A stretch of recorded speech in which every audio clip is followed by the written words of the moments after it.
속보입니다. 일본 청년이 한국인 마을에 불을 질렀습니다. 화염 방사기를 들고 조선인 마을에 불을 질렀다는 이 한 사건. 사건이 벌어진 건 일본 교토. 하지만 그 불길은 일본 전역을 지나 한국까지 번지고 있습니다. 가해자는 22살의 일본인 남성. 혐한 성향 커뮤니티에서 활동하던 그는 체포된 후 이렇게 말했습니다. 그냥 한국이 싫었다. 사람들은 믿기지 않는다는 반응을 보였고 언론은 극단적인 개인의 범행이라며 진화에 나섰습니다. 하지만 지금 일본 사회는 스스로에게 묻고 있습니다. 이건 정말 한 사람의 문제가 맞는가? 우리 안에 이런 분노와 혐오가 자라오도록 둔 건 누구인가? 그리고 한국 역시 묻기 시작했습니다. 이제 일본은 더 이상 과거를 기억하지 않기로 한 걸까? 불타버린 건 조선인 마을의 집 몇 채만이 아니었습니다. 그 속에 담긴 역사, 사람, 이름, 그리고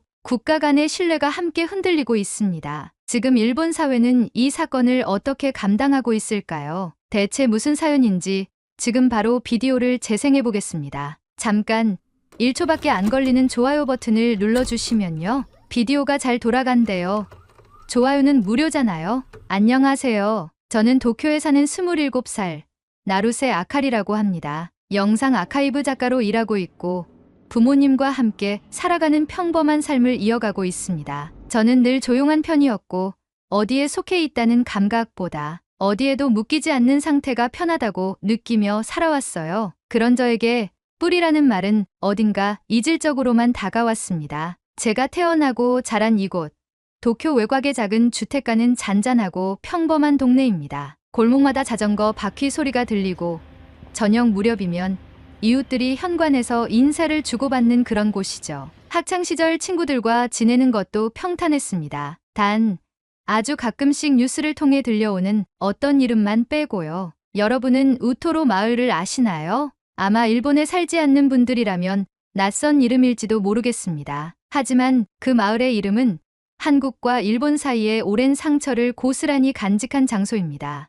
우토로 마을은 일본 교토부 우지시에 위치한 작은 동네입니다. 일제강점기였던 1941년 조선인 노동자들이 일본군 비행장을 건설하기 위해 강제로 이주되면서 형성된 마을이었죠. 광복 후에도 조국으로 돌아가지 못한 이들이 그곳에 머물며 삶의 터전을 이어왔습니다. 오랜 세월이 흐른 지금도 그 마을은 완전히 사라지지 않았죠. 하지만 이 마을은 여전히 우리나라 일부 혐한인들에게 좋지 않은 장소입니다. 우토로 마을, 조선인 마을, 제일, 불법 체류 후손, 한국문화 전파 같은 단어들. 그 말들은 마치 자극적인 수식어처럼 TV 자막 아래를 지나가곤 했습니다. 그리고 그럴 때마다 친구들은 어김없이 말했죠. 그 마을 이상하지 않아?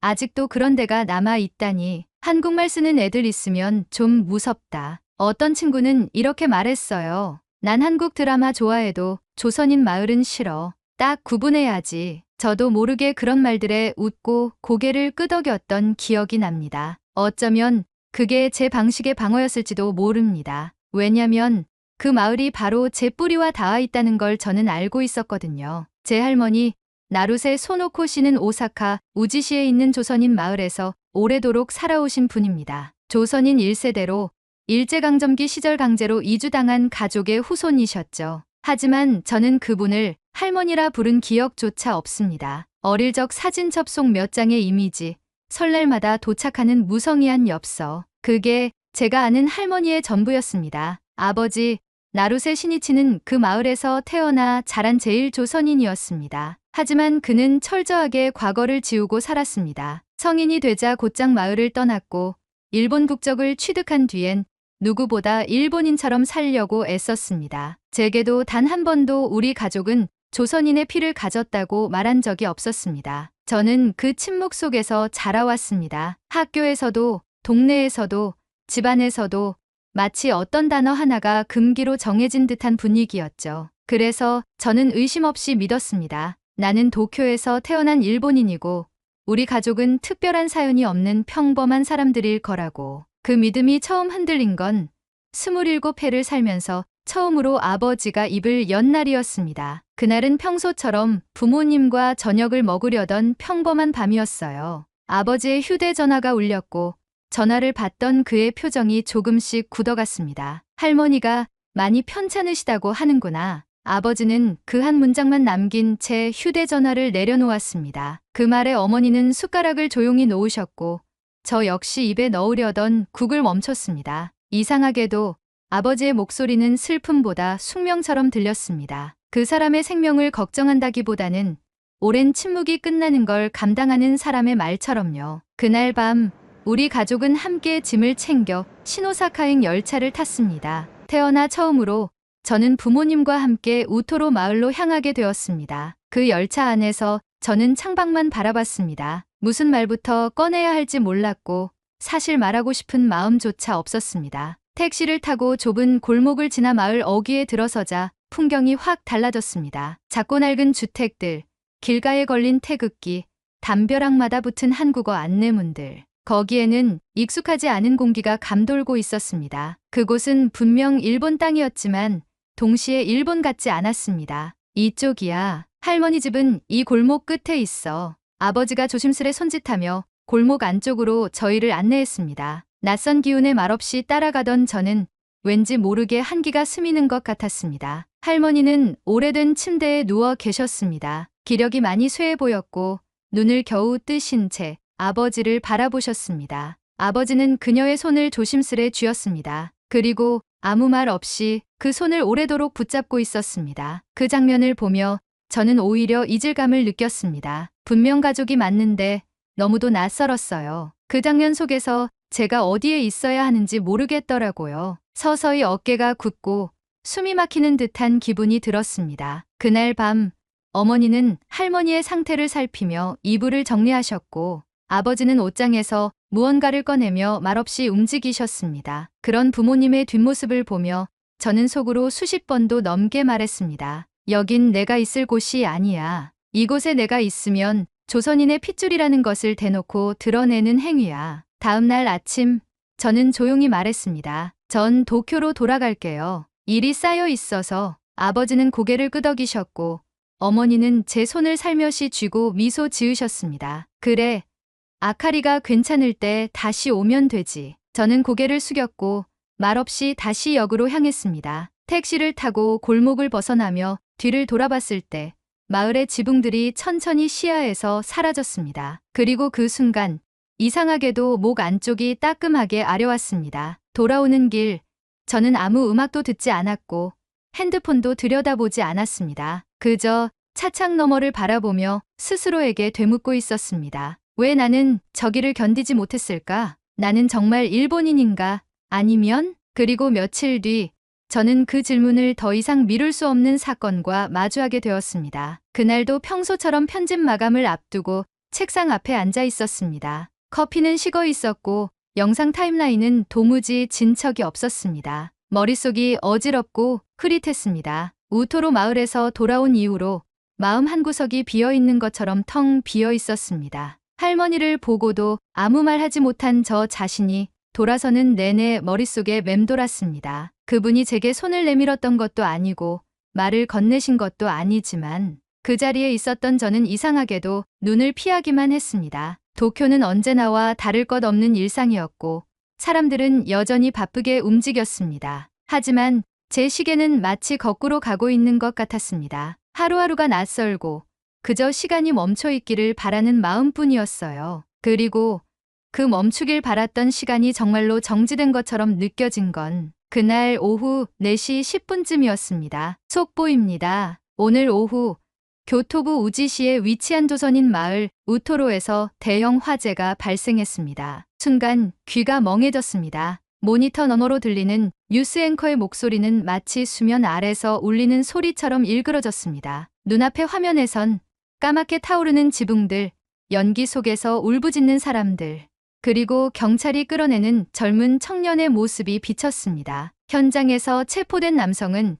혐한 성향의 인터넷 커뮤니티 활동 경력이 있으며 범행 동기로 그저 한국이 싫었다는 진술을 한 것으로 알려졌습니다. 그 말을 듣는 순간 저는 숨을 쉴 수 없었습니다. 곧바로 휴대전화를 들고 아버지에게 전화를 걸었습니다. 1분, 2분, 3분 신호음만 계속 울렸습니다. 어머니에게도 다시 아버지에게도 반복해 수십 번을 눌렀지만 아무도 받지 않았습니다. 그때부터 저는 움직이기 시작했습니다. 옷을 챙기고 가방을 메고 아무 말 없이 현관문을 열었습니다. 역으로 달려가는 내내 온몸이 얼어붙은 것 같았습니다. 그날따라 신칸센 플랫폼은 유난히 긴 듯했고 열차는 너무 늦게 도착하는 것처럼 느껴졌습니다. 자리에서 꼼짝하지 못한 채 두 손을 쥐고 계속 기도했습니다. 제발 제발 다 무사해야 해요. 누구라도 제발. 시노사카역에 도착한 건 오후 6시를 조금 넘긴 시간이었습니다. 역 밖 공기는 축축하게 젖어 있었고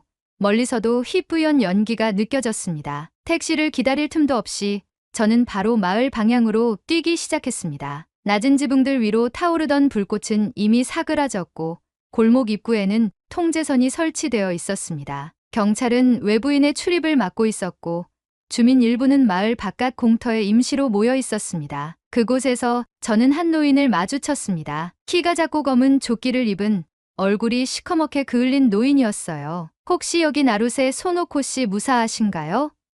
제 부모님도 그 안에 계셨는데 연락이 안 돼요. 제 목소리는 떨리고 있었습니다. 그 노인은 저를 한참 바라보더니 말없이 고개를 끄덕이며 제 팔을 붙잡았습니다. 괜찮아, 아가씨. 가족분들 다 무사해요. 이쪽으로 와요. 대피소까지 태워줄게. 그 말 한마디에 다리가 풀렸습니다. 차를 타고 좁은 골목길을 돌아 대피소에 도착했을 때 저는 잠시 문 앞에서 멈춰 서야 했습니다. 마음이 벅차올라 숨이 막히는 것 같았거든요. 그리고 그 안에 계셨습니다. 담요를 덮고 바닥에 앉은 어머니, 그 옆에 지친 얼굴로 앉아있는 아버지, 그리고 휠체어에 반쯤 기대어 힘겹게 숨을 쉬고 있는 할머니. 아카리 왔구나. 어머니가 제 이름을 부르며 일어나셨습니다. 저는 말없이 어머니의 품에 안겼고 한참을 울었습니다. 할머니는 이미 몸을 가누기 힘든 상태셨습니다. 불길은 피했지만 그 혼란 속에서 너무 많은 에너지를 소진하셨던 거죠. 숨을 쉴 때마다 어깨가 미세하게 들썩였고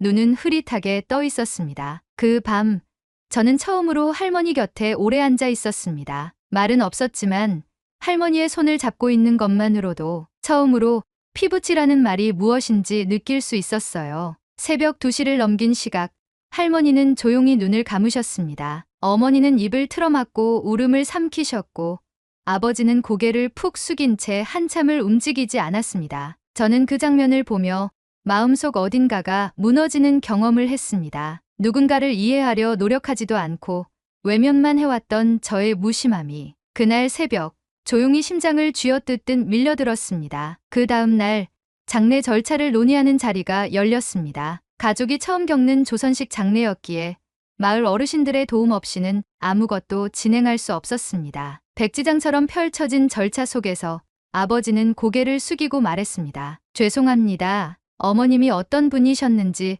저희가 너무 모르고 살았습니다. 그 말을 들은 한 어르신이 조용히 웃으며 말했습니다. 그래도 마지막은 가족이 곁에 있었잖소. 그걸로 된 겁니다. 그리고 며칠 뒤 장례가 마무리되고 난 다음 아버지는 말없이 작은 나무 상자 하나를 제게 건넸습니다. 묵직한 표정으로 말도 없이 손에 쥐어주신 그 상자. 열어보니 사진이었습니다. 갓난아기였던 저부터 유치원, 초등학교, 중학교, 고등학교 각 시기별로 정성껏 인화된 사진들이 차곡차곡 들어있었고 그 옆엔 곱게 포장된 작은 머리핀이 하나 놓여 있었습니다. 그리고 머리핀 뒷면에는 익숙하지 않은 글자가 새겨져 있었습니다. 한글이었습니다. 끌개로 하나하나 정성 들여 새긴 자그마한 글자는 미령이라고 적혀 있었습니다. 그 글자를 처음 본 순간 저는 그 뜻도 발음도 모른 채 눈물이 터졌습니다. 옆에 놓인 작은 종이에 적힌 글. 흐릿한 손글씨로 할머니가 남긴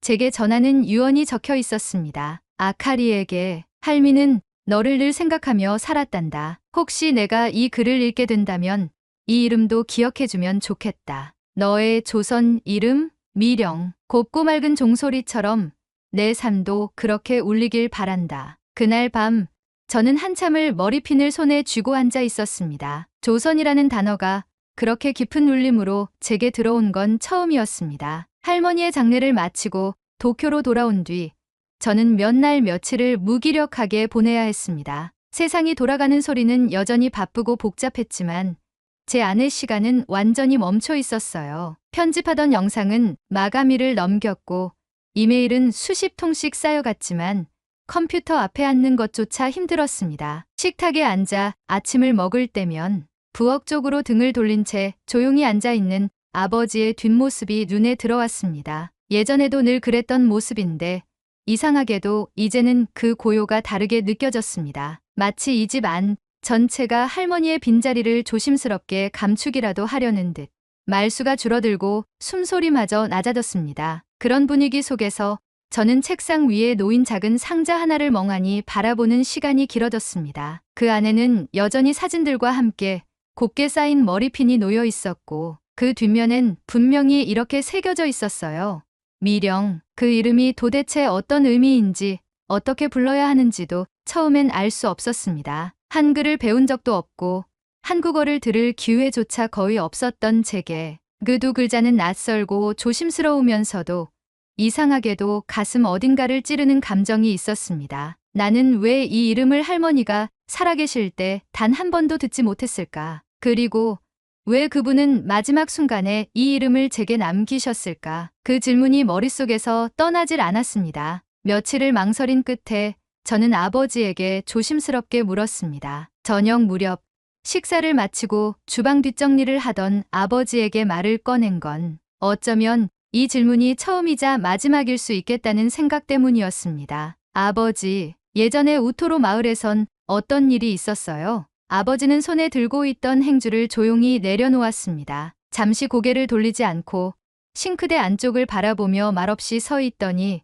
이내 천천히 의자에 앉으셨습니다. 그리고 낮은 목소리로 아주 오랜 침묵 끝에 마침내 말을 꺼내셨어요. 나는 거기서 태어났단다. 어릴 때는 거기 있는 게 당연하다고 생각했지. 하지만 중학교를 올라갈 때쯤부터 사람들의 눈빛이 달라지더라. 학교에서는 아무도 내 이름을 불러주지 않았고 체육복을 훔쳐가는 애들도 있었지. 가끔은 우체통에 침을 뱉는 사람도 있었고 동네 슈퍼에서 따라붙는 눈길도 익숙했어. 그 말이 너무 생생하게 다가와 저는 한동안 아무 말도 할 수 없었습니다. 그래서 마을을 떠났어. 조선인이라는 꼬리표만 없으면 나도 똑같이 살아갈 수 있을 거라고 생각했지. 신분을 숨기고 성을 바꾸고 일본인처럼 말하고 그렇게 겨우겨우 여기까지 왔단다. 그런데도 마음 한구석은 늘 얼룩처럼 남아 있었지. 아버지의 말은 담담했지만 그 안에 묻힌 시간들은 결코 담담하지 않았습니다. 말끝마다 묻어나는 오래된 슬픔과 체념은 단어 하나하나에 묵직하게 실려 있었습니다. 그럼 할머니는요? 어머니는 조선어를 오래 쓰셨지. 집에서는 늘 그 말로 나를 불렀어. 하지만 내가 그걸 싫어했어. 사람들 앞에서 그 말을 쓰는 걸 듣는 게 너무 창피했거든. 그래서 나중엔 거의 찾아가지도 않았지. 그랬는데도 어머니는 너한텐 그러지 말라고 늘 편지에 이름을 적으셨더라. 그 순간 저는 눈물이 핑 돌았습니다. 그럼 머리핀에 적힌 이 글자는 뭐예요? 아버지는 살짝 웃으셨습니다. 처음 보는 미소였습니다. 쓸쓸하면서도 어딘가 따뜻하고 조심스러운 웃음이었어요. 내가 태어났을 때 어머니가 몰래 만들어두신 이름이야. 미령 고울미에 종소리 영. 내 울음소리가 그렇게 맑고 예뻤다고 하시더라. 그래서 언젠간 내가 그 이름을 알아줄 날이 올 거라고 매년 사진을 인화해 모으셨지. 그 말을 듣는 순간 제 가슴은 무너졌습니다. 저는 그 사진들을 보며도 아무렇지 않았습니다. 그게 할머니가 직접 만든 기록일 거라고는 생각조차 하지 않았거든요. 그게 사랑의 형태라는 걸 이제야 비로소 알게 된 겁니다. 그날 밤 저는 처음으로 그 이름을 입 안에서 불러봤습니다.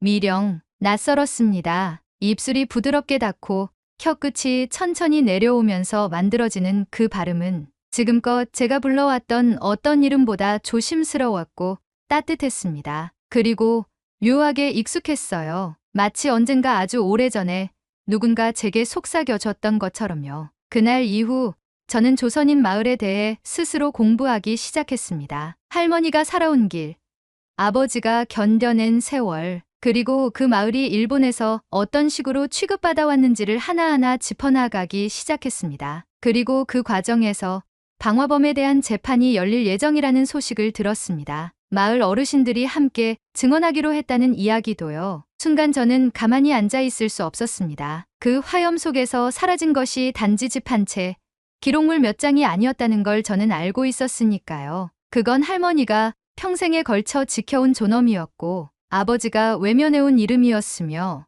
제가 이제야 깨닫게 된 저 자신의 역사였습니다. 그날 이후 저는 조선인 마을에 대해 더 깊이 알아보고 싶다는 마음이 들었습니다. 단순히 인터넷 검색으로는 부족하다는 생각이 들었고 대학 시절 지도교수였던 다나카 준코 선생님께 조심스레 연락을 드렸습니다. 다큐멘터리 영상사를 전공하던 시절 선생님은 사회운동 기록물을 자주 다루셨던 분이었습니다. 우토로 마을에 대한 기록이 따로 남아있을까요? 제가 그렇게 묻자 선생님은 조용히 웃으며 말하셨습니다. 그 질문을 내 입에서 들을 줄은 몰랐네. 아카리. 그 말에 저는 순간 당황했고 선생님은 곧바로 한 권의 낡은 스크랩북을 내밀어 주셨습니다. 그 안에는 오래된 신문기사들이 빼곡히 붙어 있었고 눈에 익숙한 이름이 제목 옆에 반복되어 있었습니다. 나루세 게니치. 처음엔 의심하지 않았습니다. 설마 동명이인일 거야 라고 생각했죠. 하지만 스크랩북 뒷장에는 또렷하게 인쇄된 흑백 사진 한 장이 있었습니다. 그 사진 속에서 마이크를 쥐고 철거 반대 집회에서 발언하고 있는 한 남성. 그의 눈매와 턱선은 제가 아는 누군가를 떠올리게 했습니다. 아버지였습니다. 아니, 정확히 말하면 아버지의 아버지. 그러니까 저의 할아버지였습니다. 이분이 제 할아버지라고요?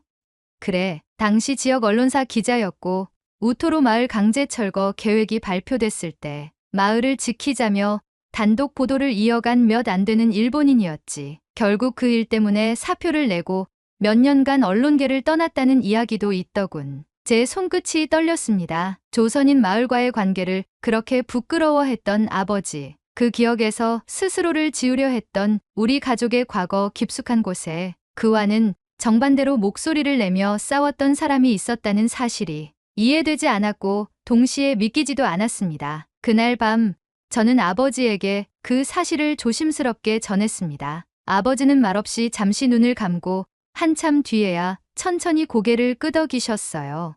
맞다. 게니치 씨는 내 할아버지였고 그 일로 우리 가족은 오래도록 욕을 먹었다. 난 학교에서 조선 편드는 집구석이란 소리도 들었고 어머니는 시장에서도 장을 제대로 못 봤지. 그래서 더 숨고 싶었던 것 같아. 그 사람이 했던 모든 일들이 나한텐 무겁기만 했거든. 그제야 알게 되었습니다. 아버지가 할머니를 피하고 우토로 마을을 지우려 했던 이유가 단순히 부끄러워서가 아니라 가족을 지키고 싶었던 필사적인 선택이었다는 걸요. 하지만 그 선택이 결국 우리 세대에게도 또 다른 지움을 남겼다는 것. 이름을 감추고 관계를 끊고 역사를 외면하면서 우리는 서로를 그리고 자신을도 모르는 채 살아왔다는 걸 알게 되었습니다. 그래서 저는 더 이상 숨고 싶지 않았습니다. 제 가족은 도망치기도 했지만 누군가는 목소리를 내며 싸웠고 또 누군가는 사랑을 남기며 기다렸습니다. 그 모든 것이 모여서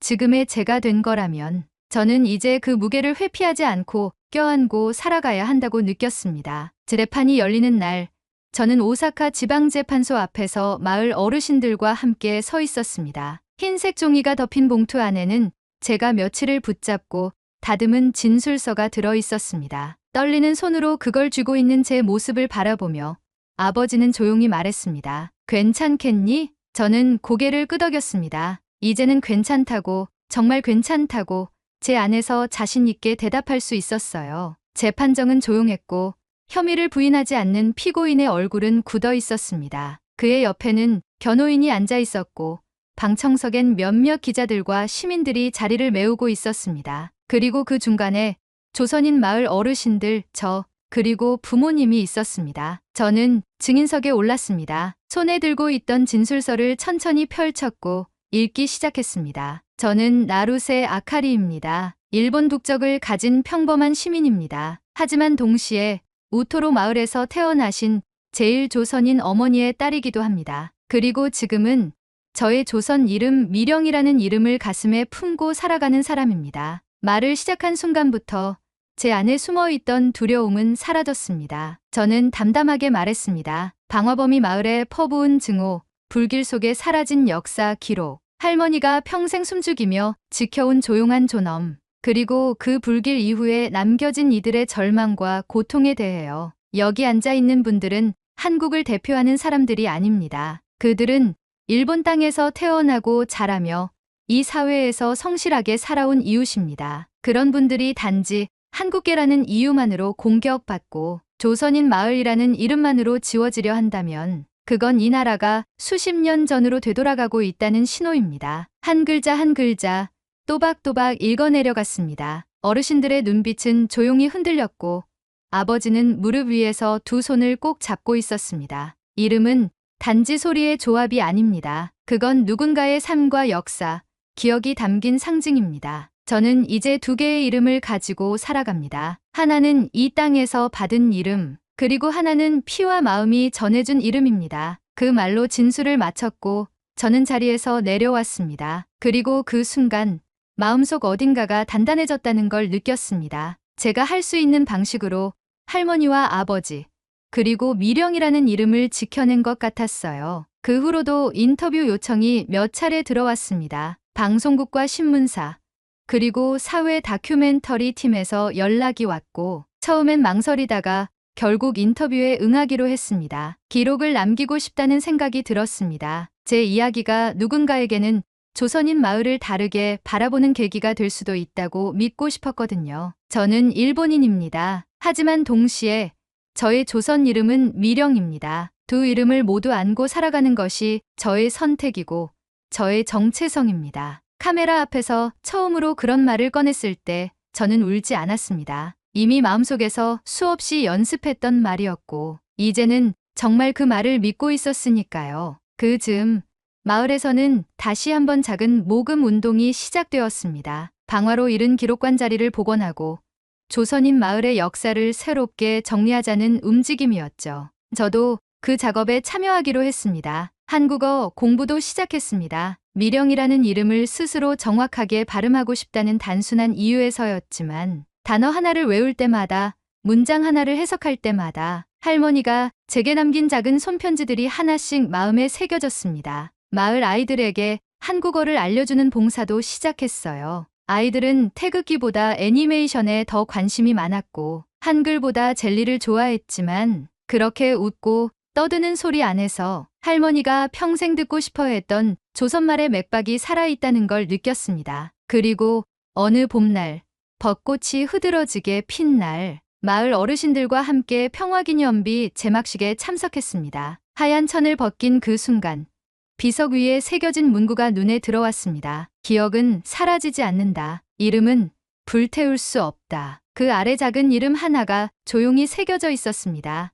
미령. 저는 입술을 굳게 다물고 고개를 끄덕였습니다. 그리고 벚꽃잎이 흩날리는 가운데 손끝으로 그 이름을 가만히 쓰다듬었습니다. 이제 저는 두 개의 이름을 가지고 살아갑니다. 하나는 세상이 준 이름, 그리고 하나는 제가 받아들인 이름입니다. 둘 중 하나를 버리는 게 아니라 둘 다 제 것으로 삼고 살아가는 것이 이제 제가 지켜야 할 삶의 방식이라는 걸 알게 됐습니다. 이제 저는 더 이상 외면하지 않습니다. 저의 할머니, 조선인 마을, 그리고 제 이름, 미령이라는 그 단단한 울림을 저는 평생 간직하고 살아갈 겁니다. 오늘의 사연은 여기까지입니다. 오늘 사연에 대한 여러분의 생각을 댓글로 남겨 감동 비디오의 마지막을 장식해주세요. 그리고 오늘의 비디오에 공감하신다면 구독, 좋아요 한 번씩 부탁드리겠습니다. 여러분의 댓글 하나하나가 영상을 제작하는데 큰 힘이 됩니다. 다음엔 더 흥미로운 사연으로 여러분을 찾아뵙겠습니다. 시청해주셔서 감사합니다.